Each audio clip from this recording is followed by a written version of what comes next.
Di tengah krisis ekologi global seperti perubahan iklim dan kerusakan habitat, telah mendorong perhatian pada hubungan antara agama dan ekologi. Agama dapat berperan dalam meningkatkan kesadaran lingkungan dan mendorong tindakan nyata untuk melestarikan alam. Ekologi spiritual mengeksplorasi bagaimana keyakinan spiritual dan agama membentuk sikap dan perilaku manusia terhadap alam ini, menunjukkan bagaimana nilai-nilai budaya dan spiritual dapat mendukung upaya pelestarian lingkungan dan praktik berkelanjutan. Sebagian ajaran agama yang memiliki nilai dasar memuliakan alam, dalam ajaran Islam menempatkan manusia sebagai khalifah atau pemimpin di bumi yang bertanggung jawab untuk menjaga kelestarian alam, dan dalam kekristisan bumi disebut ciptaan Allah yang baik dan layak untuk dijaga. Dan juga Hindu dan Buddha menekankan keharmonisan manusia dengan alam dan semua makhluk hidup.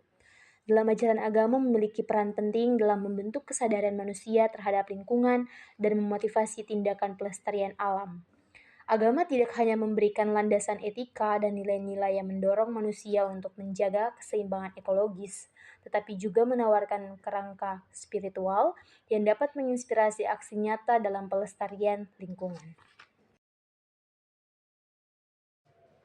Dalam pandangan sosiologi, agama berinteraksi dengan masyarakat dan bagaimana masyarakat menangani agama. Saat melihat agama bukan hanya sebagai sistem kepercayaan, tapi juga sebagai sistem sosial yang memiliki fungsi dan peran dalam kehidupan masyarakat.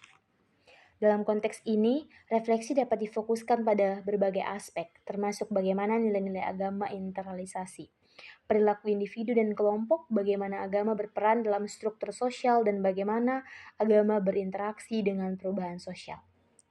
Spiritualitas ekologi adalah contoh nyata bagaimana ajaran agama dapat bergerak, menyesuaikan maknanya untuk menjawab tantangan kontemporer.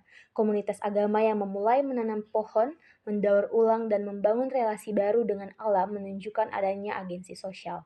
Mereka menggunakan ajaran iman bukan hanya untuk hubungan vertikal dengan Tuhan, tapi juga horizontal dengan alam semesta.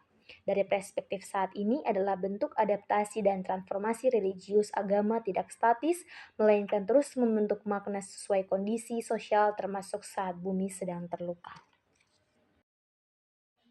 Sehingga dapat disimpulkan bahwa agama memegang peran penting dalam lini kehidupan ini, namun harus terus menyesuaikan dengan pergerakan zaman yang terus berubah. Demikian yang dapat saya sampaikan. Sekian dan terima kasih.